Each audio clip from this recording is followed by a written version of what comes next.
जय हिंद एवरीवन। अगर आप अग्निवीर नेवी एमआर के पेपर का तैयारी कर रहे हो तो ये क्लास आपके लिए है। आज के इस क्लास में टोटल 50 प्रश्न लिए गए हैं। ये आप लोग का नेवी एमआर का पूरा फुल प्रैक्टिस सेट रहने वाला है।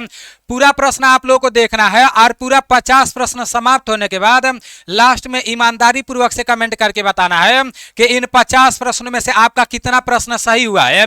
अगर इन 50 प्रश्नों में से आपका 35 से अधिक प्रश्न सही होगा तो आपका तैयारी बहुत अच्छा है और 100% आपका सिलेक्शन होगा। क्योंकि मैं प्रीवियस ईयर का कटअप देखा हूं मेरे भाई। अगर 35 से कम प्रश्न सही होगा तो और अच्छे से आपको पढ़ाई करने का जरूरत है और बहुत अच्छा प्रश्न इस क्लास में लिया गया है। आप लोग काफी दिन से कमेंट भी कर रहे थे कि पूरा फुल प्रैक्टिस सेट लाइए, तो मेरे भाई अब हमेशा आप लोग का प्रैक्टिस सेट आता रहेगा। जैसे जो जीके का क्लास चलता था ना, तो वो तो आप लोग का क्लास चलता रहेगा और हफ्ते में मतलब 1-2 बार आप लोग का इस तरह से पूरा फुल प्रैक्टिस सेट भी आएगा। तो आप लोग को पेन और कॉपी लेकर बैठना है। पहले आप लोग का जिस तरह से आपका पेपर कराया जाता है ना, उधर भी आपका पहले जीके का प्रश्न आता है, फिर साइंस कराता है, उसके बाद से मैथ कराता है। तो सेम उसी तरह से इस क्लास में भी पूरे प्रश्न को डाला गया है, सेक्शन वाइज डाला गया है। ठीक है ना।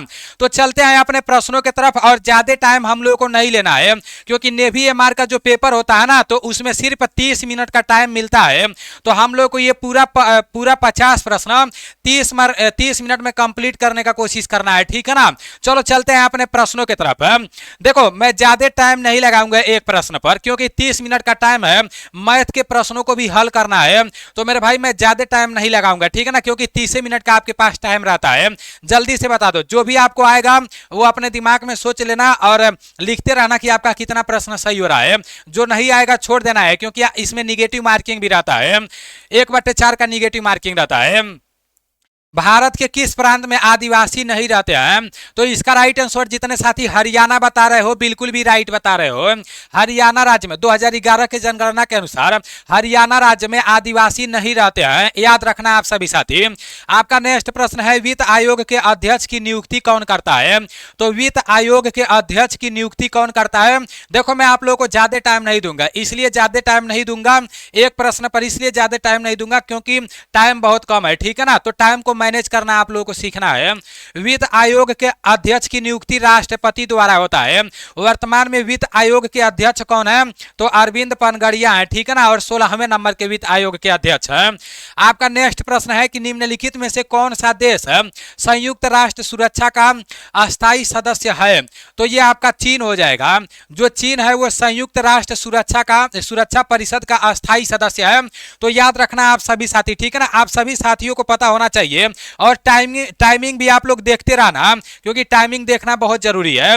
देखो चीन, फ्रांस, रूस, यूनाइटेड किंगडम, संयुक्त राज्य अमेरिका, ये पूरा लिख लेना है। ये 6 देश जो है ना, वो संयुक्त राष्ट्र सुरक्षा परिषद के अस्थायी सदस्य देश हैं। याद रखना। आपका नेक्स्ट है कि शुक्र किन 2 ग्रहों के बीच है? तो जो शुक्र ग्रह है वो किन 2 ग्रहों के बीच है? जल्दी से इसका राइट आंसर बताओ। जितने साथी बुध और पृथ्वी बता रहे हो, बिल्कुल भी राइट बता रहे हो। ग्रह से रिलेटेड आपके पेपर में 1% 100% पूछा जाएगा। तो आप लोगों को पूरा ग्रह अच्छे से पढ़ लेना है। अगर आप नेवी एमआर का पेपर देने जाने वाले हो और अभी तक कहीं से कुछ भी पढ़ाई नहीं किए हो, तो मेरे भाई आपको प्ले स्टोर से एनडीसी क्लास एप्लीकेशन को डाउनलोड कर लेना है। उसमें अपना आईडी पासवर्ड बना लेना है। फिर आपको पेड कोर्स में जाना है और सिर्फ 149 रुपए में आपको मार्कोस 2.0 बैच ले लेना है। क्योंकि ये जो मार्कोस 2.0 बैच है ना, तो इसमें नेवी एमआर के पूरे सिलेबस को बहुत अच्छे तरीके से कंप्लीट कराया गया है। आपको रिकॉर्डेड क्लास देखने को मिल जाएगा और आप 15 से 20 दिन के अंदर में पूरे सिलेबस को कंप्लीट कर सकते हो। तो देख लो, अब तो आपके पास टाइम नहीं है। अगर आप पढ़ना चाहते हो 0 लेवल से, आप पढ़ सकते हो यहां से। ठीक है ना। चलो आपका नेक्स्ट है, कंप्यूटर का दिमाग किसे कहते हैं? मेरे भाई कंप्यूटर का दिमाग सीपीयू को कहते हैं। याद रखना आप सभी साथी। जितने साथी ऑप्शन डी बता रहे हो, राइट बता रहे हो। आपका नेक्स्ट है, द्रोणाचार्य पुरस्कार निम्न में से किससे संबंधित है? तो जो द्रोणाचार्य पुरस्कार है वो किससे संबंधित है? यह प्रश्न आर्मी के पेपर में भी पूछा गया था। जल्दी से इसका राइट आंसर बताओ। जितने भी साथी खेल के प्रशिक्षक बता रहे हो, बिल्कुल भी राइट बता रहे हो। ये जो आपका द्रोणाचार्य पुरस्कार है वो किससे संबंधित है? तो वो आपका खेल के प्रशिक्षक से संबंधित है। याद रखना आप सभी साथी। साथी, मैं फिर से बोल रहा हूं कि मैं सभी जो भी आपका ऑप्शन है सभी ऑप्शन के बारे में मैं ज्यादा चर्चा नहीं करूंगा, क्योंकि 30 मिनट में हम लोग को 50 प्रश्न समाप्त करना है, ठीक है ना। और इसी तरह से पेपर में भी होगा। देखो आपको प्रश्न तो आता रहेगा, लेकिन टाइम इतना कम मिलेगा कि आपका दिमाग एकदम चक्कर खा जाएगा, ठीक है ना। तो आपको पहले से ही प्रैक्टिस कर लेना है। मध्य रात्रि का देश किसे कहते हैं? तो मेरे भाई श्रीलंका, नॉर्वे, जापान और ब्रिटेन। तो जितने भी साथी जापान नॉर्वे बता रहे हो, राइट बता रहे हो। मध्य रात्रि का देश किसे कहते हैं?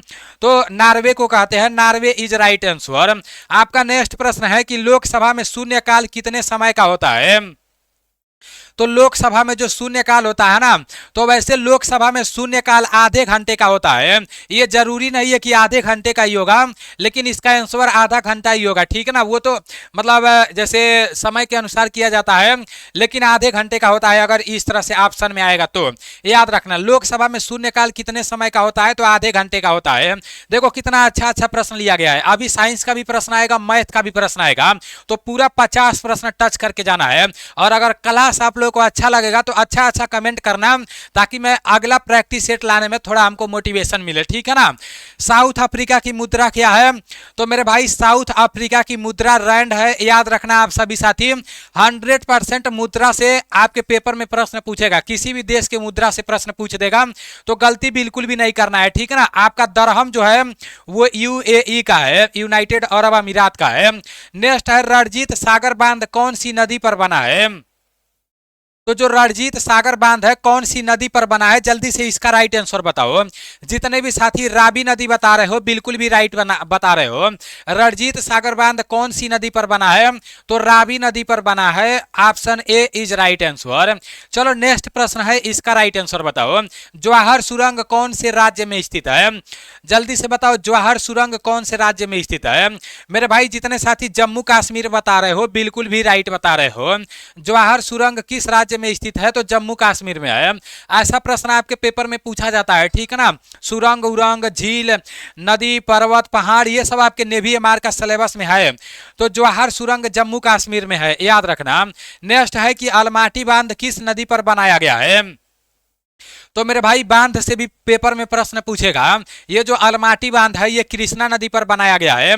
मैं जो पीडीएफ दिया हूं नेवी एमआर के लिए ना, अगर आप बैच नहीं लेना चाहते हो, आप सोच रहे हो कि टाइम बहुत कम बचा है, तो मैं ये एनडीसी क्लास एप्लीकेशन में सिर्फ 89 रुपए में एक ई बुक दिया हूं। और जो ई बुक है ना, तो उसमें पूरा बांध के बारे में, जिस राज्य में जो भी बांध है, जिस नदी पर है, वो सब अच्छे से दिया हूं।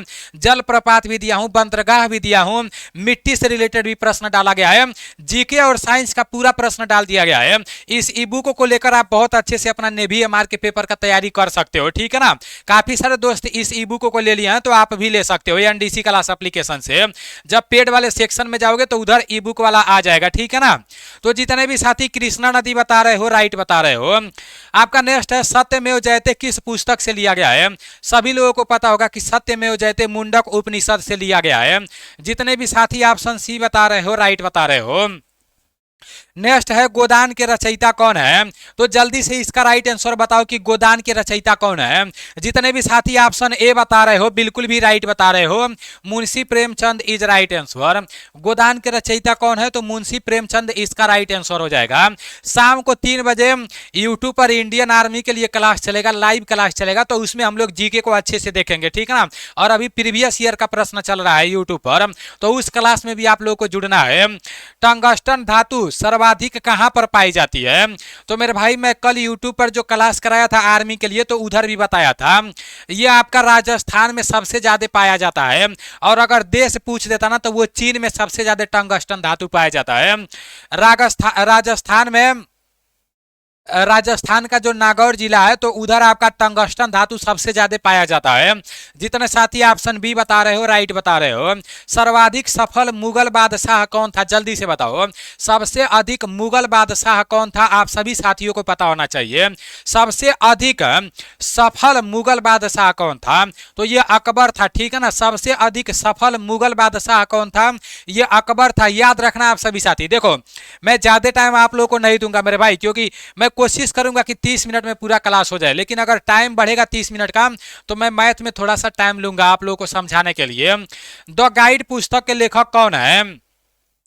तो द गाइड पुस्तक के लेखक कौन है? जितने भी साथी ऑप्शन सी बता रहे हो बिल्कुल भी राइट बता रहे हो। आर के Narayan is right answer. The guide पुस्तक के लेखक कौन है? तो मेरे भाई द गाइड पुस्तक के लेखक आर के नारायण है, याद रखना है आप सभी साथी, ठीक है ना। द गाइड पुस्तक के लेखक आर के नारायण है। नेक्स्ट है आईपीसी का पूरा नाम क्या है? मेरे भाई आईपीसी का पूरा नाम अगर ऑप्शन कुछ ऐसा देगा तो आपको क्या करना है, ये आपका Indian international para Olympic committee का बात नहीं किया जा रहा है, ऑप्शन देखकर चलना है। इंडियन पैनल कोड हो जाएगा। आईपीसी का फुल फॉर्म अगर ऐसा कुछ रहेगा तो इंडियन पैनल कोड हो जाएगा, ये पेपर में पूछा जा चुका है, तो आईपीसी आप लोगों को याद रखना है। नेक्स्ट है कि प्रिंटिंग प्रेस का आविष्कार किसने किया? तो मेरे भाई गुटेन यहां पर रहेगा, ठीक है ना। आप लोग यहां पर गुटेनबर्ग कर लेना।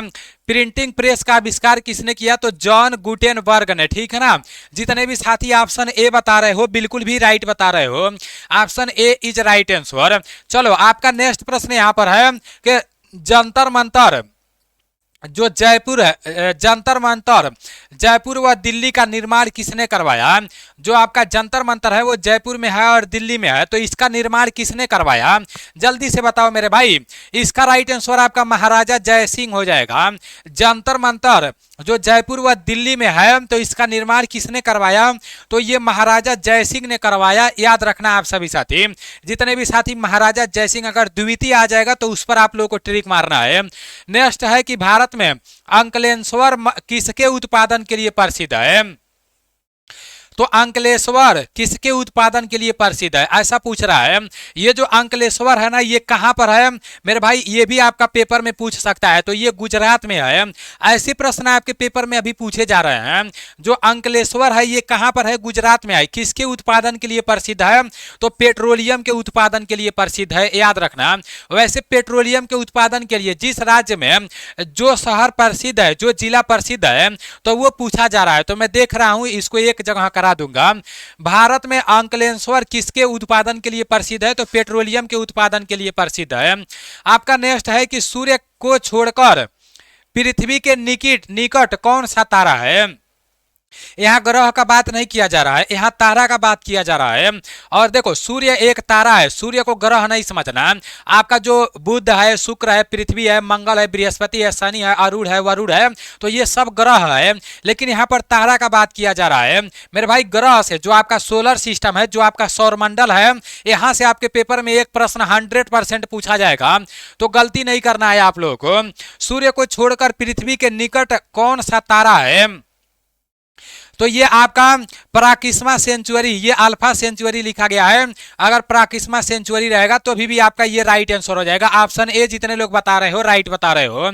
आपका नेक्स्ट है कि गांधी जी की अध्यक्षता में भारतीय राष्ट्रीय कांग्रेस का एकमात्र सम्मेलन कब और कहां हुआ?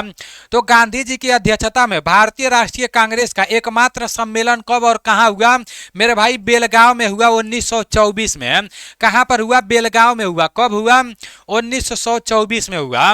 गांधी जी की अध्यक्षता में भारतीय राष्ट्रीय कांग्रेस का एकमात्र सम्मेलन कब और कहां हुआ?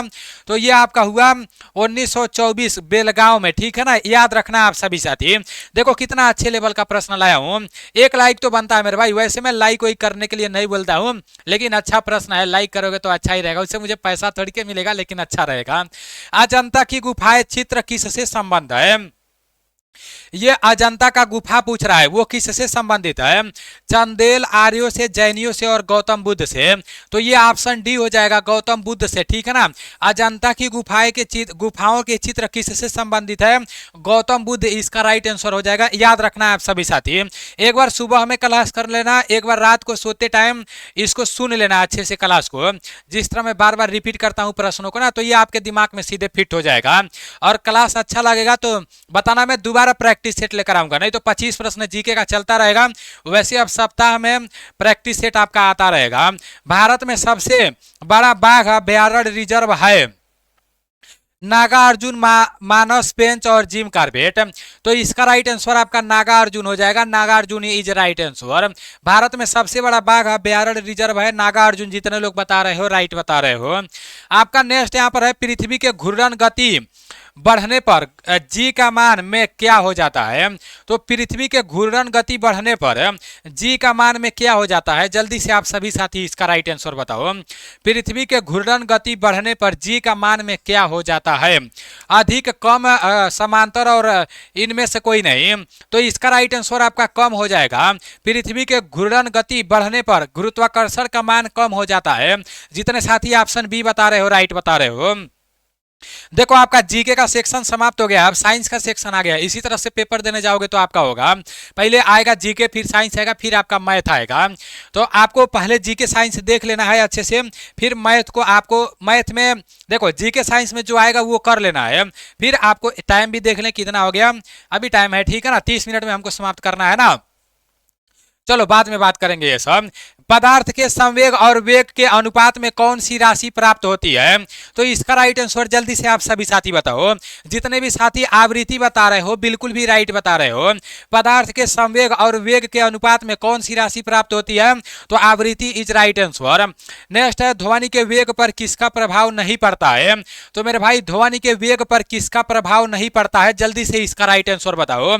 जितने भी साथी ऑप्शन डी बता रहे हो, दाब बता रहे हो, तो बिल्कुल भी राइट बता रहे हो। वायु का दाब यहां पर हो जाएगा, ठीक है ना। ध्वनि के वेग पर किसका प्रभाव नहीं पड़ता है? तो ध्वनि के वेग पर वायु के दाब का प्रभाव नहीं पड़ता है। याद रखना आप सभी साथी कि ध्वनि के वेग पर वायु के दाब का प्रभाव नहीं पड़ता है। तत्व के सबसे छोटे भाग को क्या कहते हैं? तो तत्व के सबसे छोटे भाग को परमाणु कहते हैं।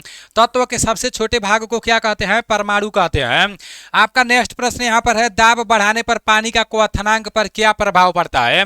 बढ़ता है, घटता है, कोई परिवर्तन नहीं होता है, और इनमें से कोई नहीं। तो इसका राइट आंसर जितने साथी ऑप्शन ए बता रहे हो, बढ़ता है, बिल्कुल भी राइट बता रहे हो। दाब बढ़ाने पर पानी का क्वथनांक पर क्या प्रभाव पड़ता है? तो दाब बढ़ाने पर पानी के क्वथनांक पर क्या प्रभाव पड़ता है? तो बढ़ता है। याद रखना, दाब बढ़ाने पर पानी के क्वथनांक पर क्या प्रभाव पड़ता है? तो बढ़ता है, ठीक है ना। आपका नेक्स्ट है कि इलेक्ट्रॉन की खोज किसने की थी? तो इलेक्ट्रॉन का खोज मेरे भाई ईटा पर नाच, ये आपका ट्रिक होता है, पूरा ये याद हो जाएगा आप लोगों को। ईटा पर नाच ये आपका एक ट्रिक होता है। जैसे इलेक्ट्रॉन का खोज जे थॉमसन ने किया, प्रोटॉन का खोज रदरफोर्ड ने किया, न्यूट्रॉन का खोज चैडविक ने किया। यहाँ पर न्यूट्रॉन का खोज बोल रहा है ना, तो ये चैडविक हो जाएगा। तो इस ट्रिक से आप लोग याद कर लोगे, ठीक है ना। रदरफोर्ड ने प्रोटॉन का खोज किया, ये आपके लिए इंपॉर्टेंट है, ठीक है ना, बहुत ही इंपॉर्टेंट है। और जे थॉमसन ने किसका खोज किया? इलेक्ट्रॉन का खोज किया। इलेक्ट्रॉन का खोज किसने किया? तो मेरे भाई इलेक्ट्रॉन का जो खोज है ना, वो जे थॉमसन ने किया। याद रखना आप सभी साथी। आपका नेक्स्ट है कि एंटीमनी क्या है? तो जो एंटीमनी है ये एक उपधातु है। जितने भी साथी ऑप्शन सी बता रहे हो, एंटीमनी एक उपधातु है, बिल्कुल भी राइट बता रहे हो। नेक्स्ट है कि डेसिबल किसे मापने में काम आता है? तो जो डेसिबल है ना, वो ध्वनि मापने में काम आता है। ध्वनि का मापक यंत्र क्या होता है? तो डेसिबल होता है। याद रखना, डेसिबल किसे मापने में काम आता है? तो डेसिबल ध्वनि को मापने में काम आता है। गिनती करते जाना, अभी मैथ आने वाला है।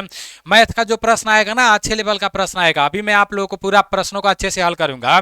चाबी भरी घड़ी में कौन सी ऊर्जा होती है? तो चाबी भरी घड़ी में कौन सी ऊर्जा होती है? तो ये आपका स्थितिज ऊर्जा होती है। चाबी भरी घड़ी में कौन सी ऊर्जा होती है? स्थितिज ऊर्जा होती है। तो याद रखना आप सभी साथी। पानी का हिमांक कितना होता है? जल्दी से बताओ। पानी का हिमांक जल्दी से बताओ आप सभी साथी, कितना होता है? जितने भी साथी 0 डिग्री सेल्सियस बता रहे हो, बिल्कुल भी राइट बता रहे हो। पानी का हिमांक कितना होता है? तो 0 डिग्री सेल्सियस होता है। आपका नेक्स्ट है कि जीका वायरस मानव शरीर के किस भाग को ग्रसित करता है? ये जो जीका वायरस है, तो ये मानव शरीर के किस भाग को ग्रसित करता है? तो मानव शरीर के मस्तिष्क को, ठीक है ना। मानव शरीर के मस्तिष्क को जीका वायरस ग्रसित करता है। अच्छा प्रश्न है साइंस का। जीका वायरस मानव शरीर के किस भाग को प्रभावित करता है? तो दिमाग को, ठीक है ना, दिमाग को ग्रसित करता है। याद रखना मेरे भाई। जितने भी साथी एनडीसी क्लास एप्लीकेशन को प्ले स्टोर से डाउनलोड किए हो, जितने लोग फीडबैक दिए हो, उतने लोगों को मैं बहुत बहुत धन्यवाद बोलना चाहूँगा। आप लोगों के फीडबैक से बहुत मोटिवेशन मिलता है। वैसे जितने लोग सैनिक बैच लेकर या आर्मी के लिए सैनिक बैच लेकर या नेवी के लिए मार्कोस बैच लेकर पढ़े हैं ना, तो वो लोग अच्छा फीडबैक दिए हैं, क्योंकि उन लोगों को सारी चीज़ें बहुत अच्छे से समझ में आया है। मैं भी अपना 100% देकर सब कुछ अच्छे से समझाया हूँ। आपका नेक्स्ट है, अब धीरे धीरे और बेहतर होते जाएगा मेरे भाई, आप देखना। अभी तो पहली बार मैं कोई कोर्स लाया था, पहली बार तो मैं क्लास कराया तो बहुत अच्छा फीडबैक मिला। जीवाणु की खोज किस वैज्ञानिक ने की? लुई पास्चर, रॉबर्ट कोच, ल्यूवियन हाक और अलेक्जेंडर फ्लेमिंग। तो जीवाणु का खोज ल्यूवियन हाक ने किया, ठीक है ना। और अगर विषाणु बोल देगा तो वो इवानोवास्की ने किया विषाणु का खोज। विषाणु का खोज अगर बोल देगा तो वो किसने किया? वो इवानोवास्की ने किया, ठीक है ना। ये भी आपको पता होना चाहिए। इवानोवास्की ने किसका खोज किया? तो वो विषाणु का किया। और जीवाणु का खोज किसने किया? ल्यूवियन हॉक ने किया। चलो, अभी आपका जीके का 25 प्रश्न समाप्त हो गया, साइंस का 12 प्रश्न समाप्त हो गया। अब मैथ का प्रश्न है, अब तो पेन कापी लेकर बैठना पड़ेगा।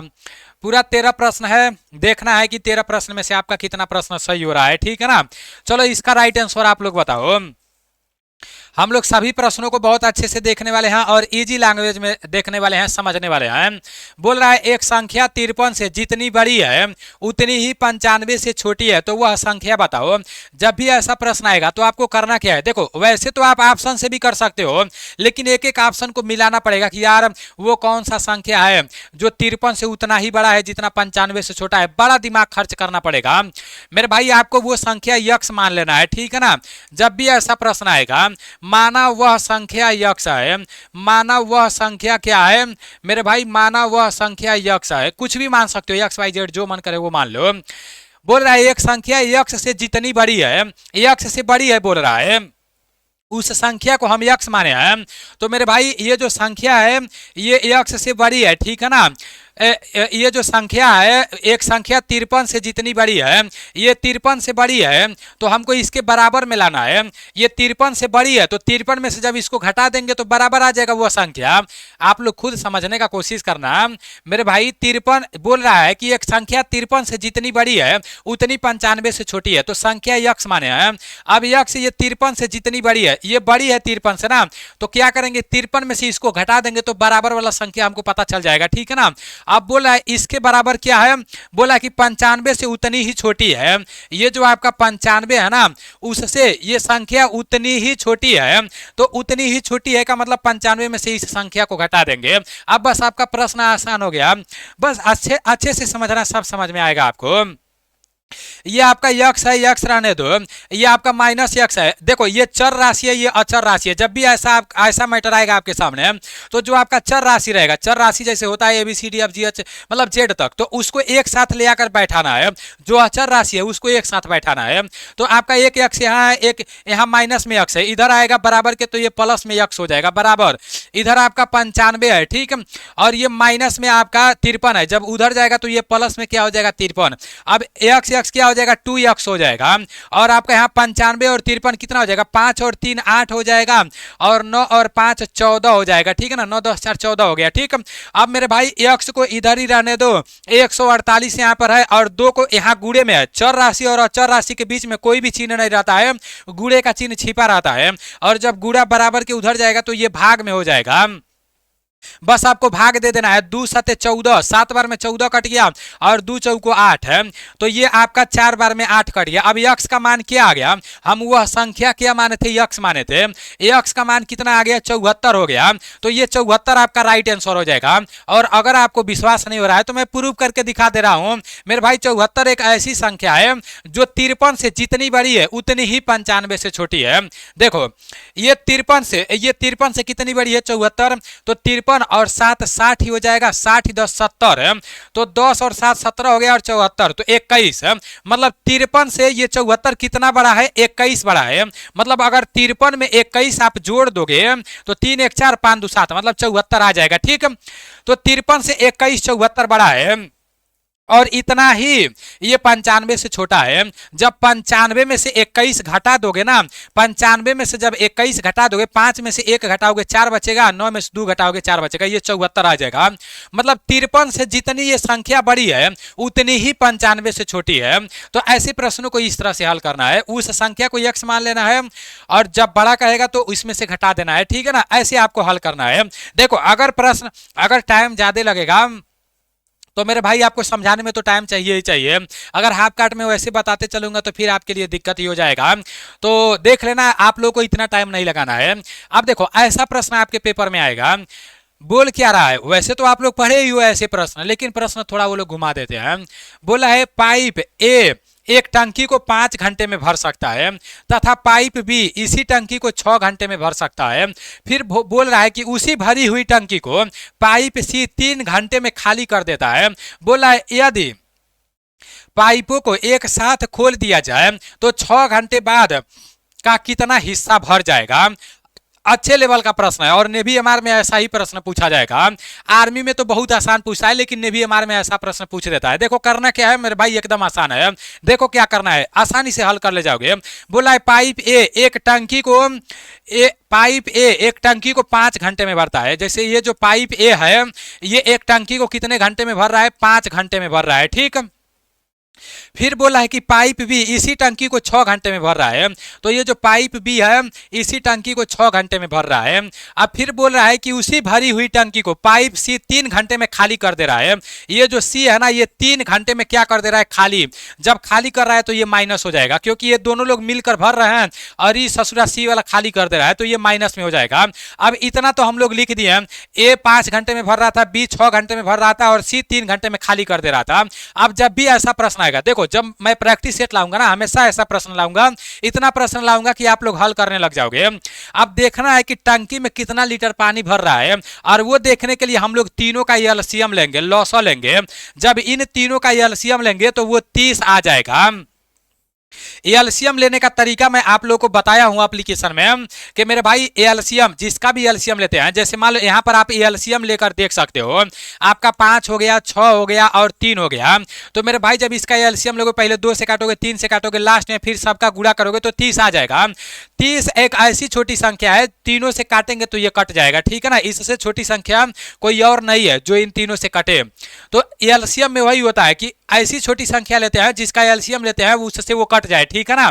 तो यहां से हमको क्या पता चला, हमको ये पता चला कि पूरा पानी 30 लीटर जैसे भर रहा है, जो भी आपका टंकी है उसमें 30 लीटर पूरा पानी आएगा, ठीक है ना।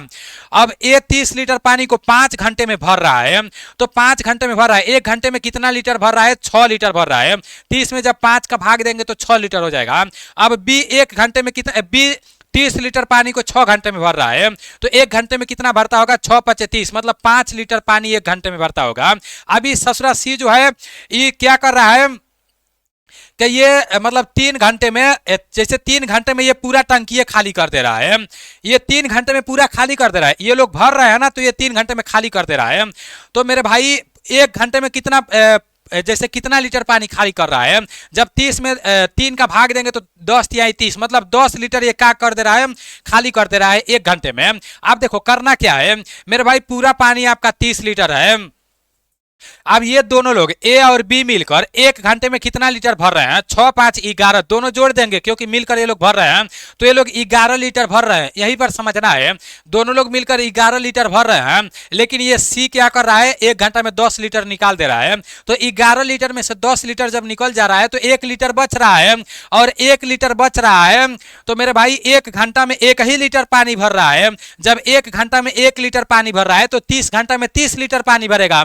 इतना समझना आप लोग, ठीक है ना। ये जो निकल रहा है, ये दोनों लोग मिलकर 11 लीटर 1 घंटा में पानी भर रहे हैं, लेकिन सी 10 लीटर निकाल दे रहा है, तो 1 लीटर न भरा रहा है पानी।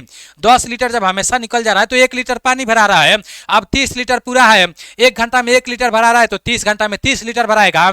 अब बोला है कि 6 घंटे बाद टंकी का कितना हिस्सा भरा जाएगा। तो मेरे भाई करना क्या है आप लोग को, 30 में 6 का भाग दे देना है, तो 6 का नाम 6 हो जाएगा और 6 × 5 = 30 हो जाएगा। 1/5 घंटा इसका राइट आंसर हो जाएगा। 1 घंटे 5 हिस्सा आपका राइट आंसर हो जाएगा, ठीक है ना। 1/5 हिस्सा, जितने साथी 1/5 बता रहे हो राइट बता रहे हो। ऐसे प्रश्नों को इस तरह से करना है। देखो प्रश्न तो थोड़ा सा टफ है, लेकिन मैं कोशिश कर रहा हूं कि आपको एकदम आसानी से समझ में आए। भले से टाइम ज्यादा लग रहा है, मैं कोशिश कर रहा हूं कि आपको सारी चीजें अच्छे से समझ में आए। अमन तथा रमन एक कार्य को मिलकर 40 दिन में करते हैं। अमन अकेला उस कार्य को 60 दिन में करता है, तो रमन अकेला उस कार्य को कितने दिन में करेगा। मेरे भाई देखो कह क्या रहा है, अमन तथा रमन, यहां पर अमन है और प्लस रमन, ये दोनों लोग मिलकर एक कार्य को कितने दिन में कर रहे हैं, 40 दिन में पूरा कर रहे हैं, ठीक। फिर बोल रहा है कि अमन अकेला, अमनवा जो अकेला है वो इसी कार्य को 60 दिन में कर रहा है। तो फिर बोला है तो रमन अकेला उस कार्य को कितने दिन में करेगा। आपको करना क्या है मेरे भाई, पहले देखना है कि कार्य कितना है, और कार्य देखने के लिए दोनों का एलसीएम लेंगे। जब पूरा हमको जानना रहेगा ना तो एलसीएम ही लेंगे। और जब 40 और 60 का एलसीएम लेंगे तो कितना आ जाएगा मेरे भाई, 40 और 60 का एलसीएम आपका 300 आ जाएगा। नहीं 300 नहीं होगा, 40 और 60 का एलसीएम आपका 120 आएगा, ठीक है ना। क्योंकि 40 का जब आप लोग 3 बार गुणा करोगे 40 या 120 हो जाएगा, और 60 दूना क्या हो जाएगा 120 हो जाएगा। कहने का मतलब ये है कि काम आपका पूरा 120 है। अमन और रमन मिलके 120 काम को 40 दिन में कर रहे हैं। तो एक दिन में लोग कितना काम कर रहे हैं, 40 या 120, मतलब ये दोनों लोग मिलकर एक दिन में 3 काम कर रहे हैं। और अमन जो है अकेला जैसे अमन जो है 120 काम को 60 दिन में कर रहा है, तो एक दिन में कितना काम करेगा, 60 दूना 120 है, एक दिन में आपका 2 काम कर रहा है, ठीक है ना। अब देखो करना क्या है, पूछ रहा है कि रमन अकेला उस कार्य को कितने दिन में करेगा। तो अमन और रमन पहले ले लो आप लोग, अमन हो गया और रमन हो गया, ये दोनों लोग मिलकर एक काम को मतलब एक दिन में कितना काम कर रहे हैं, 3 काम कर रहे हैं। और फिर ये जो अमन है ये अकेला एक दिन में कितना काम कर रहा है, 2 काम कर रहा है। अब करना क्या है, यहां से घटा देना है, तो यहाँ प्लस में है या माइनस में है, ये अमन से अमन कट जाएगा, रमन बचेगा, ठीक है ना।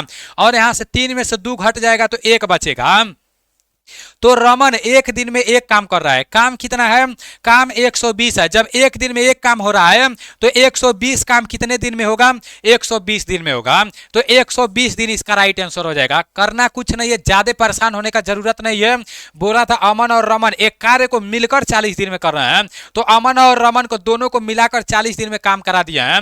फिर बोला है कि अमन उसी कार्य को 60 दिन में अकेले कर रहा है, तो अमन 60 दिन में करा दिया है। हम लोग पूरा काम खोजे हैं, पूरा काम खोजने के लिए दोनों का एलसीएम लिए हैं, 120 आया है।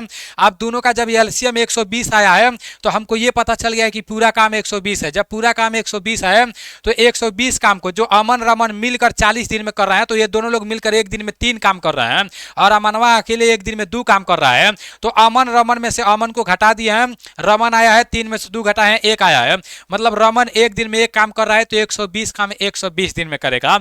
उम्मीद करता हूं कि सारी चीजें आपको अच्छे से समझ में आ रहा होगा, तभी आप अच्छा फीडबैक देते हो, ठीक है ना। चलो इसका राइट आंसर बताओ। बहुत अच्छे से बताया हूं मेरे भाई, गलती तो होना ही नहीं चाहिए किसी भी कीमत पर। अगर आप एनडीसी क्लास एप्लीकेशन से मार्कोस 2.0 बैच लेकर पढ़ाई किए हो, मैथ का तैयारी किए हो, तो गलती तो बिल्कुल भी नहीं होना चाहिए। बोल रहा है एक त्रिभुज के कोणों का अनुपात 4 3 2 है, सबसे बड़ा कोण का मान क्या होगा। त्रिभुज के तीनों कोणों का योग कितना होता है, मैं आपको बहुत अच्छे से बताया हूं। तो अब आप लोग इसका राइट आंसर बताओ, देखते हैं कितने साथी बताते हो। तीनों कोणों का योग कितना होता है ये आपको पता होना चाहिए। अगर नहीं पता है ना तो अभी अपने कॉपी में लिख लो, डायरेक्ट यही प्रश्न पूछ सकता है। त्रिभुज के तीनों कोणों का योग कितना होता है, त्रिभुज के तीनों कोणों का योग कितना होता है, तीनों कोणों का योग कितना होता है मेरे भाई, तीनों कोणों का योग कितना होता है, तो ये आपका होता है 180 डिग्री। याद रखना आप सभी साथी, ठीक है ना। और अगर पूछ देगा कि चतुर्भुज के चारों कोणों का योग कितना होता है, तो 360 डिग्री होता है चतुर्भुज के चारों कोणों का योग। अगर आपको मैथ में कुछ भी नहीं आता होगा ना, अभी जिस तरह से अभी टाइम ज्यादा नहीं बचा है, जिस तरह से पढ़ रहे हो पढ़ाई कर लो। जैसे आपका नेवी का जब भर्ती समाप्त हो जाएगा, आर्मी का भर्ती समाप्त हो जाएगा, तो मैं सोचा हूँ स्पेशल सिर्फ मैथ के लिए मैं एक फाउंडेशन बैच लाऊंगा, जिसका वैलिडिटी 1 साल के लिए करूंगा, और उसका प्राइस सबसे कम रखूंगा, और मैं तो उन सभी साथियों को सिखा दूंगा जितने लोग अभी तैयारी कर रहे हैं। अगले भर्ती में उन लोगों को मैथ में थोड़ा सा भी दिक्कत नहीं होगा। तो मैं जल्द ही लाऊंगा जब आर्मी और नेवी का समाप्त हो जाएगा। तो जिनको मैथ में एकदम कमजोर होगा तो वो लोग इंतजार करेंगे, ठीक है ना। बहुत कम प्राइस में, समझो 99 रुपए के आसपास में रखूंगा, और पूरा साल भर का वैलिडिटी रखूंगा, और पूरा मैथ को बहुत अच्छे तरीके से क्लास कराऊंगा, ठीक है ना। पूरा अच्छे लेवल का प्रश्न कराऊंगा। नेवी आर्मी का तो आप एकदम किसी तरह निकाल दोगे। एक त्रिभुज के कोणों का अनुपात है 3 4 2 है, सबसे बड़ा कोण का मान क्या होगा मेरे भाई। त्रिभुज के तीनों कोणों का योग 180 डिग्री होता है। अब देखो यहां पर दिया है 3 4 3 2, आपको करना क्या है मेरे भाई, 4 यक्स मान लेना है। अब इसका योग 180 होता है ना, तो इसका भी योग कर देना है। एक को 3 यक्स मान लेना है, फिर आपको इसको 2 यक्स मान लेना है। अब इसका योग कितना होता है, 180 डिग्री होता है, आप लोगों को पता ही होगा। होगा। अब ये पूरा जोड़ लेना है। 4x plus 3x plus 2x कितना हो जाएगा? 4x प्लस 3x 7x हो जाएगा। 7x और प्लस 2x 9x हो जाएगा। 9x हो गया। यहाँ पर आपका कितना है? 180 डिग्री है। तो मेरे भाई 9x का मान 180 डिग्री है। x का मान कितना हो जाएगा? 9 दूना का 18 मतलब 20 डिग्री हो जाएगा। x का मान कितना हो गया? 20 डिग्री हो गया। जब x का मान 20 डिग्री हो गया तो पूछ क्या रहा है? सबसे बड़े कोण का मान पूछ रहा है। इसमें से सबसे बड़ा कोण कौन सा है? 4 डिग्री वाला है, ठीक है ना। तो 4x हम लोग माने थे, 4 आपका रहेगा ही रहेगा। और मेरे भाई 1 डिग्री का मान कितना आया है? 20 डिग्री। एक x का मान कितना आया है? 20 डिग्री। तो x के जगह पर क्या रख देंगे? 20 डिग्री। अब 20 का 4 में गुणा कर देंगे, 4 दूना का 8 हो जाएगा और 0 यहां पर हो जाएगा। तो 80 डिग्री क्या हो जाएगा? सबसे बड़ा कोण का मान हो जाएगा। अगर पूछ देता सबसे छोटा कोण का मान क्या होगा, तो वो आपका जैसे 20 का हम लोग क्या करते? 2x में गुणा कर देते, 20 दूना 40 डिग्री आपका हो जाता। तो ऐसे प्रश्नों को तो हल करने में आपको टाइम ही नहीं लेना है मेरे भाई, इस तरह से हल करना है। चलो आपका नेक्स्ट है कि रमन 9 किलोमीटर प्रति घंटा की गति से, टाइम तो ज्यादा हो रहा है लेकिन मैथ को समझना भी तो चाहिए आपको। सब लोग एक जैसे नहीं होते हैं। मुझे पता है कि बहुत लोग तुरंत हल कर दे रहे होंगे, लेकिन हमारे बहुत सारे साथी होंगे जो नए होंगे। मैं सभी लोगों को साथ में लेकर चलता हूँ, जो नए हैं जो पुराने हैं, सभी लोगों को साथ में लेकर चलता हूं। चलो इसका राइट आंसर बताओ। बोल रहा है कि रमन 9 किलोमीटर प्रति घंटा की गति से एक स्थान पर जाता है, फिर 18 किलोमीटर प्रति घंटा की गति से वापस आ जाता है, तो उसकी औसत गति क्या है? बहुत अच्छे से बताया हूं। जितने लोग एनडीसी के स्टूडेंट हो ना, तो गलती बिल्कुल भी नहीं करना है। लास्ट में देखो औसत गति पूछ रहा है। अभी मैं इसके लिए एक और फार्मूला बता दे रहा हूं, एकदम आसानी से उसे कर लोगे। ये जो पहले आपका जो बेसिक वाला है ना, पहले इसको आप लोग सीख लो। शॉर्टकट वाला भी बता दे रहा हूं मेरे भाई। औसत गति पूछ रहा है। औसत गति का मतलब औसत चाल पूछ रहा है, ठीक है ना। क्या पूछ रहा है? औसत चाल। और मैं आप लोग को बहुत अच्छे तरीके से बताया हूं कि औसत चाल का सूत्र होता है कुल दूरी बटा कुल समय। क्या होता है? कुल दूरी बटा क्या होता है? कुल समय होता है, ठीक है ना। कुल समय आपका होता है। अब देखो अब करना क्या है, इसी सूत्र पर प्रश्न हल हो जाएगा। बोला है रमन 9 किलोमीटर प्रति घंटा की गति से एक स्थान से कहीं जा रहा है। तो कौन जा रहा है? रमन जा रहा है। कितना किलोमीटर प्रति घंटा की गति से? 9 किलोमीटर प्रति घंटा की गति से। फिर बोल रहा है कि 18 किलोमीटर प्रति घंटा की गति से वो वापस आ जा रहा है। कितना किलोमीटर प्रति घंटा की गति से? 18 किलोमीटर, ठीक है ना। 18 किलोमीटर प्रति घंटा की गति से वो वापस आ जा रहा है, ठीक है ना। तो करना क्या है मेरे भाई? देखो 9 किलोमीटर प्रति घंटा की गति से जा रहा है, 18 किलोमीटर प्रति घंटा की गति से वो वापस आ जा रहा है। तो पहले ये देखना है कि कुल दूरी कितना है, और कुल दूरी देखने के लिए हम लोग दोनों का एलसीएम लेंगे। देखो कुल समय हम पहले से ही आप लोगों को बताते हुए आ रहे हैं, टंकी में कुल कितना पानी था, कुल देखने के लिए एलसीएम ले रहे थे। कुल कितना कार्य हुआ, कार्य देखने के लिए हम लोग एलसीएम ले रहे थे। इसी तरह से कुल दूरी देखने के लिए दोनों का एलसीएम लेंगे। तो 9 और 18 का एलसीएम आपका 18 हो जाएगा, ठीक है ना। तो कुल दूरी जो आपका है 18 किलोमीटर है एक ओर का। देखो ध्यान देना यहाँ पर क्या है, जैसे जो रमन है वो इधर से जब जा रहा है तो 9 किलोमीटर प्रति घंटा की गति से जा रहा है, और जब इधर से वापस आ रहा है तो 18 किलोमीटर प्रति घंटा की गति से ये वापस आ जा रहा है, ठीक है ना। तो देखो ये आपका पूरा दूरी जो है 18 किलोमीटर है। 18 किलोमीटर जा रहा है, 18 किलोमीटर आ भी रहा है, तो पूरा दूरी कितना हो जाएगा? 36 किलोमीटर हो जाएगा। कुल दूरी हमको पता चल गया 36 किलोमीटर, ठीक है ना। तो कुल दूरी के जगह 36 किलोमीटर आप लोग रख लो। अब कुल समय कितना लग रहा है मेरे भाई? ये जो आपका रमन है जब जा रहा है 18 किलोमीटर, तो 9 किलोमीटर प्रति घंटा की गति से जा रहा है। तो एक घंटे में कितना किलोमीटर जाएगा? 18 में 9 का भाग दे दो, 9 दूना 18, 2 किलोमीटर जाएगा, ठीक है ना। 9 किलोमीटर प्रति घंटा की गति से जा रहा है। तो मेरे भाई यहाँ समय आपका 2 घंटा हो रहा है, ठीक है ना। फिर आपका 18 में 18 का भाग दोगे, यहाँ पर समय कितना हो जाएगा? 1 घंटा हो जाएगा।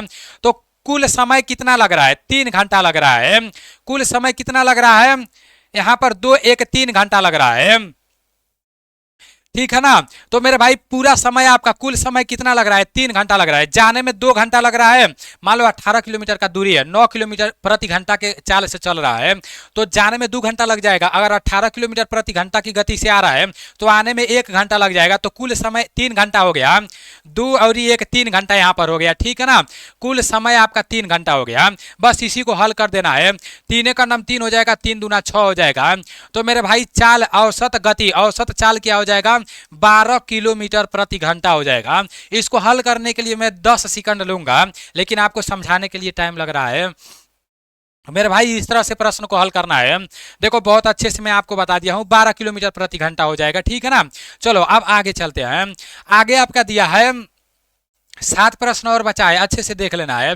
ऐसे प्रश्नों को कैसे हल करना है मेरे भाई, मेंसुरेशन से आपके पेपर में आएगा, त्रिकोणमिति से आपके पेपर में प्रश्न आएगा। देखो याद कर लेना, साइन 30 अंश का मान एकदम याद करना ही है, ऐसा नहीं है कि नहीं याद होना चाहिए। साइन 60 ही अंश का मान, साइन 45 अंश का मान, ये सब याद कर लेना है। साइन 90 अंश का मान, उसके ऊपर एक स्पेशल वीडियो बना दूंगा, क्योंकि वहां से एक प्रश्न फिक्स है, ठीक है ना। उसके ऊपर स्पेशल एक वीडियो बना दूंगा यूट्यूब पर ही। यदि tan बराबर 3/4 है, tan थीटा रहेगा, यहाँ साइन थीटा का मान पूछ रहा है। बोला यदि tan थीटा बराबर 3/4 है तो साइन थीटा का मान ज्ञात कीजिए। मेरे भाई tan थीटा का सूत्र क्या होता है, tan थीटा का सूत्र क्या होता है, जब सूत्र पता रहेगा तभी लगा पाओगे मेरे भाई। tan थीटा का जो सूत्र होता है ना, वो लंब बट्टे आधार होता है। क्या होता है, लंब होता है, और बट्टे में आपका क्या होता है, बट्टे में आपका आधार होता है। tan थीटा का मान लंब बटे आधार होता है। और साइन थीटा का मान क्या होता है मेरे भाई, साइन थीटा का जो मान होता है ना, वो लंब बटे कर्ण होता है। क्या होता है, लंब बटे कर्ण होता है, याद रखना आप सभी साथी।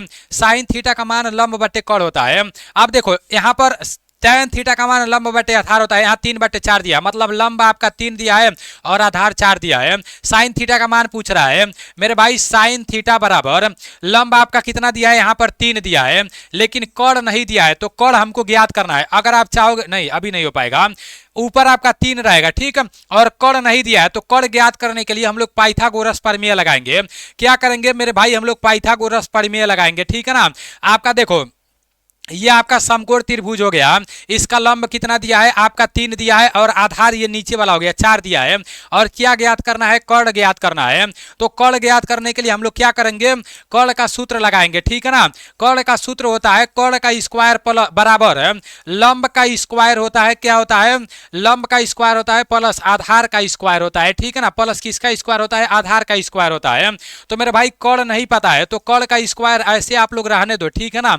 बराबर लंब कितना है, 3 है, 3 का स्क्वायर करोगे 9 हो जाएगा, फिर प्लस 4 का आधार 4 है, 4 का स्क्वायर करोगे तो 16 हो जाएगा। अब इधर कर्ण का स्क्वायर है ना, तो बस कर्ण यहाँ पर रहने दो, स्क्वायर हटा दो, और जब स्क्वायर हटाओगे तो ये करड़ी में आ जाएगा, 16 और 9 25 हो जाएगा, और ये करड़ी में आ जाएगा, ठीक है ना। 25 करड़ी में आ जाएगा। और जब ये करड़ी से हटाओगे तो मेरे भाई ये जब जैसे 25 को बाहर निकालोगे तो कर्ण बराबर कितना आ जाएगा, 5 आ जाएगा। ये सब छोटा छोटा बात मैं आपको बताया हूँ। करड़ी से जब बाहर निकालोगे ना तो 5 का ये स्क्वायर होता है, 5 का स्क्वायर करोगे, स्क्वायर से करड़ी समाप्त हो जाएगा, तो कर्ण बराबर 5 आ गया। और मेरे भाई लंब का मान हमको पता था, साइन थीटा का मान पूछ रहा था ना, तो साइन थीटा बराबर होता है लंब बटा कर्ण, तो लंब पहले से ही दिया था 3, और कर्ण कितना निकल कर आ गया 5, तो 3/5 यही ना हो गया। साइन थीटा का मान क्या हो गया, साइन थीटा का मान हो गया लंब बटे कर्ण, 3/5 हो गया। तो ये आपका ऑप्शन ए राइट आंसर हो जाएगा, 3/5 आपका राइट आंसर हो जाएगा। बताओ, एकदम इजी सा प्रश्न है, बस इतना समझाने के लिए बता रहा हूं, एकदम आसान सा प्रश्न है। जब ऐसा प्रश्न आएगा ना, जब कर्ण नहीं दिया रहेगा, बस 3 का स्क्वायर करोगे, 4 का स्क्वायर करोगे, जो आएगा उसको करड़ी में रख के और करड़ी से बाहर निकाल दोगे, वही आपका कर्ण हो जाएगा। फिर जो पूछेगा वो आपको हल कर देना है। तो बिल्कुल आसानी से आप लोग को ये सब समझ में आ जाना चाहिए। अब देखो 6 प्रश्न और बचा है। 5,000 की मासिक आय से एक व्यक्ति 1,000 प्रति माह बचाता है, तो उसकी आय में से बचत का प्रतिशत कितना है। इजी सा प्रश्न है मेरे भाई, इतना इजी सा प्रश्न है ना कि आप तुरंत हल कर दोगे।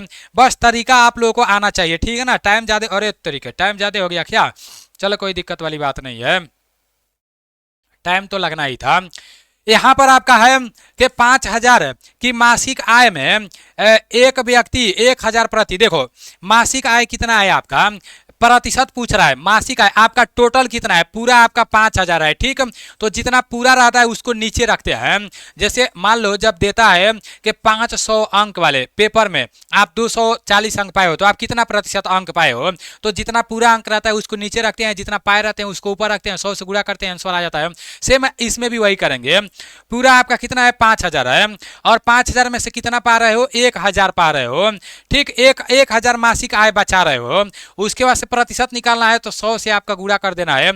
तो आपका 3 जीरो से 3 जीरो कट जाएगा और 5 से ये 100 कट जाएगा, 5 दूना का 10, तो 20% आपका इसका राइट आंसर हो जाएगा।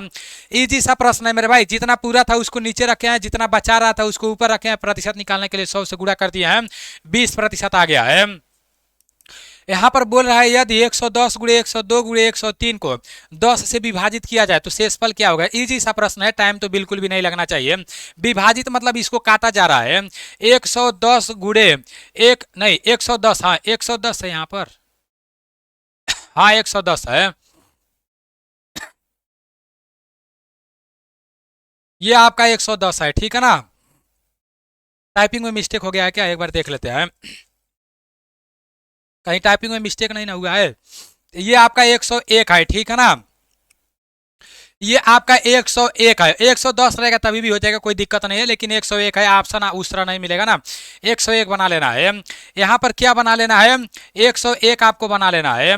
यहाँ आपका 101 हो गया, फिर गुणे 102 हो गया, फिर गुणे 103 हो गया। अब इसको बोला है 10 से विभाजित किया जाए, तो मेरे भाई जब 101 को 10 से विभाजित करोगे, 10 दाम में 100, एक आपका शेष बच जाएगा, शेषफल ही पूछ रहा है, ठीक है ना। फिर आपका गुणे है, गुणे लगा दो, फिर 102 को 10 से विभाजित करोगे, 100 आपका 100 कट जाएगा, 2 शेषफल बचेगा। फिर गुणे 103 को विभाजित करोगे तो 100 हो जाएगा, फिर आपका 3 बचेगा, ठीक है ना। तो 2 तिहाई 6, 6 का नाम 6, आपका आंसर 6 आ जाएगा, यही आपका राइट आंसर होगा। तो 1-2 प्रश्न ईजी सा भी दे देता है, इतना ईजी सा भी दे देता है। नेक्स्ट है, एक विद्यार्थी को पास होने के लिए 40% अंक चाहिए, उसने 178 अंक प्राप्त किया और 22 अंक से फेल हो गया, तो अधिकतम अंक कितना है। देखो ऐसा प्रश्न आएगा, गलती नहीं करना है, एकदम इजी सा प्रश्न है। देखते हैं कितने साथी इसका राइट आंसर बताते हो, जल्दी से इसका राइट आंसर आप लोग बताओ। करना क्या है, अच्छे से समझना। बोल रहा है, देखो पूरा अंक बोल रहा है कि अधिकतम अंक कितना था, तो मतलब ये पूरा अंक पूछ रहा है। पूरा अंक कितना पूछ रहा है, हमको नहीं पता है पूरा अंक, तो हम 100% मान लेंगे, क्योंकि 100% हम लोग मानते ही हैं, जो भी निकालना रहता है 100% निकालते हैं, ठीक है ना। करना क्या है, एक विद्यार्थी को पास होने के लिए कितना प्रतिशत अंक चाहिए, तो पास होने के लिए 40% अंक चाहिए, और वो विद्यार्थी 178 अंक पाया। जब 178 अंक पाया तो वो कितने अंक से फेल हो गया, 22 अंक से फेल हो गया, तो हमको इसको जबरदस्ती पास कर देना है।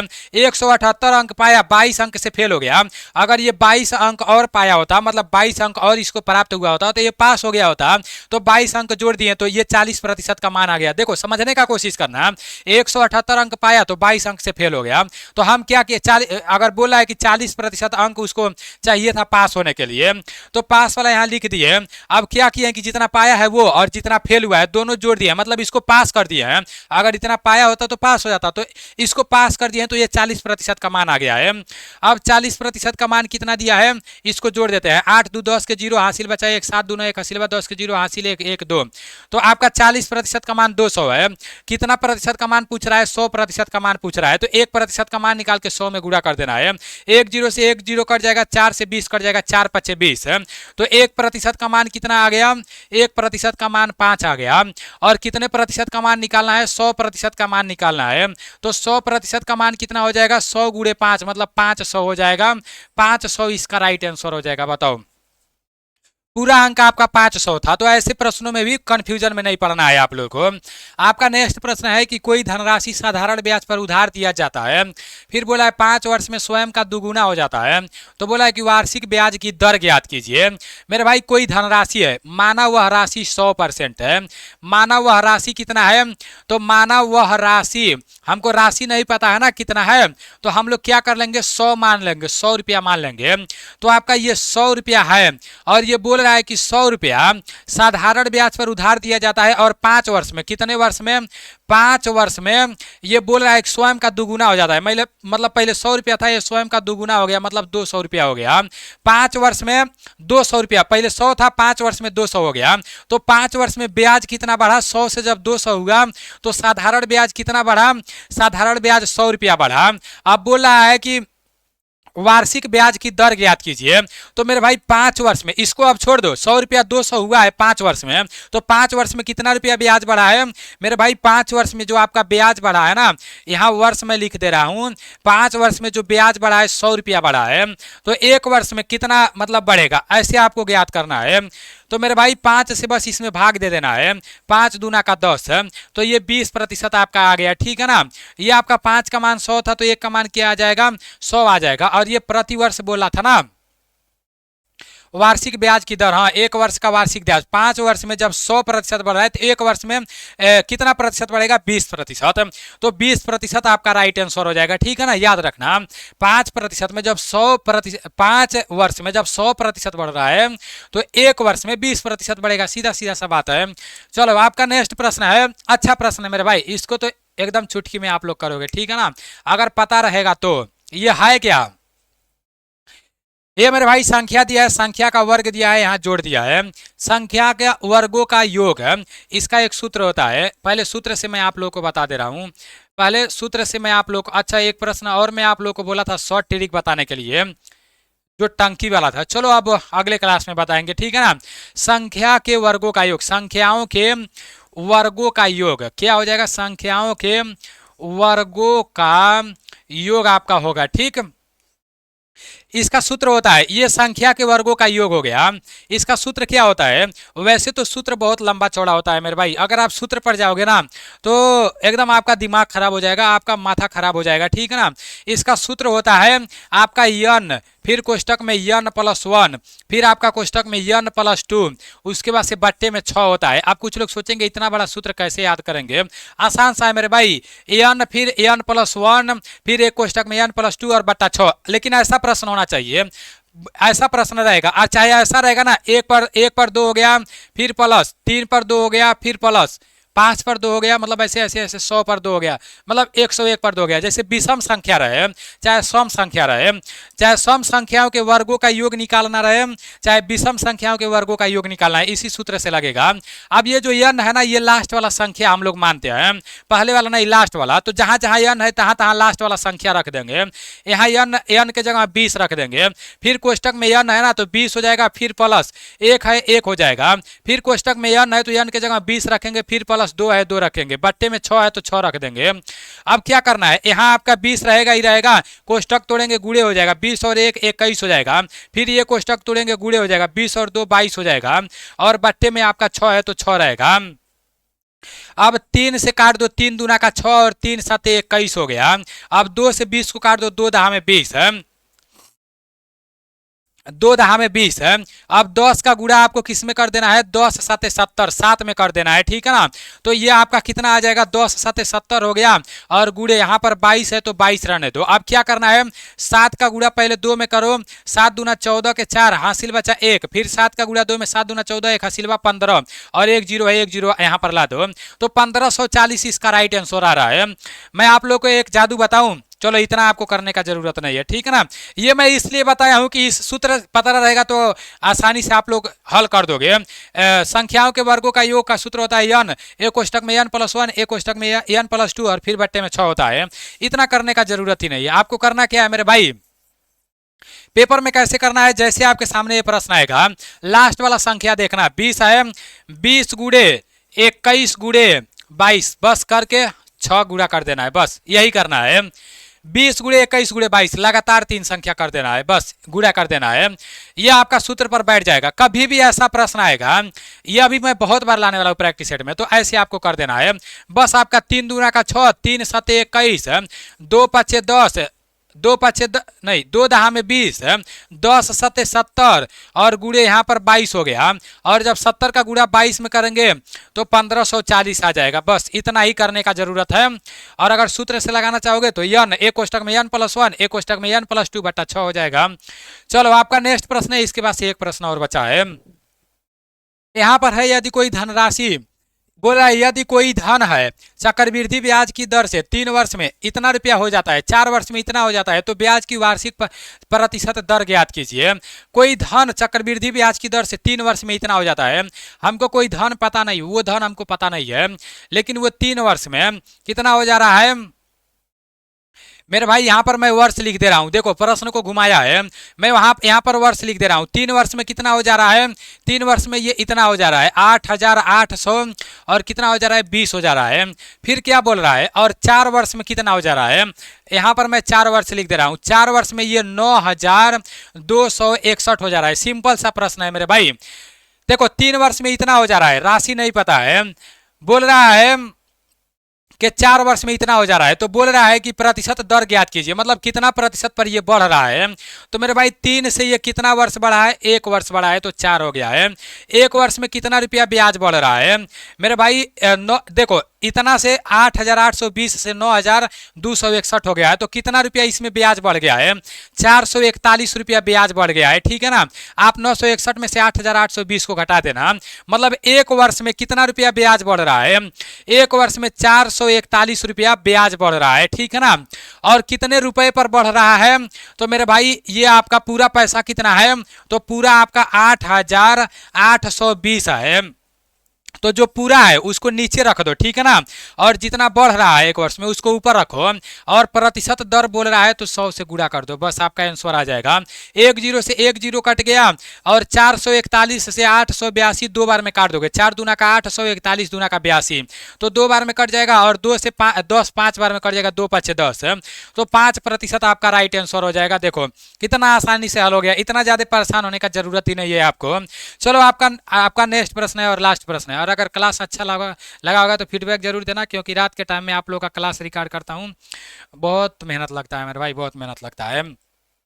चलो यदि यम फिर अनुपात यन दिया है बराबर 3:5 दिया है, तथा यम अनुपात ओ बराबर 4:6 दिया है, तो बोल रहा है कि यम प्लस यन अनुपात यन प्लस ओ क्या है।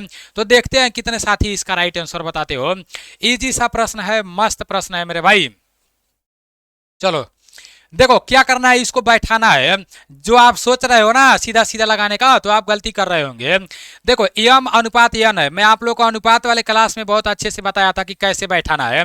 अब यम 2 बार आया है, तो यम बीच में रहेगा, और ओ को इधर करना है, ये नहीं कि ओ को उधर करना है, नहीं, यम जो 2 बार आता है उसको बीच में बैठाते हैं। यम एन था, फिर यम बीच में आया है, तो ओ को देखो, अब यम ओ था ना, तो यम ओ भी हो गया, यम एन था, यम एन भी बैठ गया। अब यम एन का मान 3:5 है, तो यम के नीचे 3 रख देंगे, अनुपात एन के नीचे 5 रख देंगे, ठीक। अब यम ओ का अनुपात 4:6 है, तो यम का मान 4 है, तो यम के नीचे 4 रख देंगे, और ओ का मान 6 है, तो ओ के नीचे 6 रख देंगे, और क्या करेंगे, बस गुणा कर देंगे।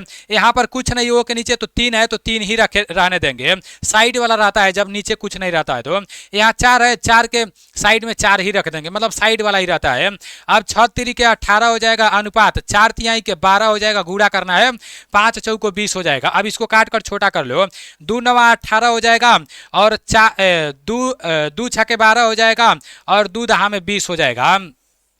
तो अभी ओ का मान कितना आ गया मेरे भाई, ओ का मान 9 आ गया। यम का मान कितना आ गया, तो यम का मान 6 आ गया। यन का मान कितना आ गया, तो यन का मान आपका 10 आ गया। इतना तो आपको पता होगा। अब पूछ क्या रहा है, यम प्लस यन, यम का मान कितना है 6 है, तो 6 कर लेना है, फिर प्लस यन का मान कितना है 10 कर लेना है, ये कोष्टक में है, फिर अनुपात दे दिया है, फिर यन प्लस ओ पूछ रहा है, तो यन का मान आपका 10 है, और प्लस ओ का मान आपका 9 है, प्लस ओ का मान क्या है 9 है।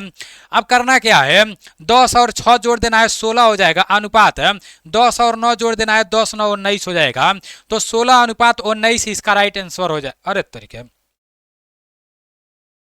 16 अनुपात 19 कहां से आ रहा है, ये ऑप्शन में गलत है, ठीक है ना।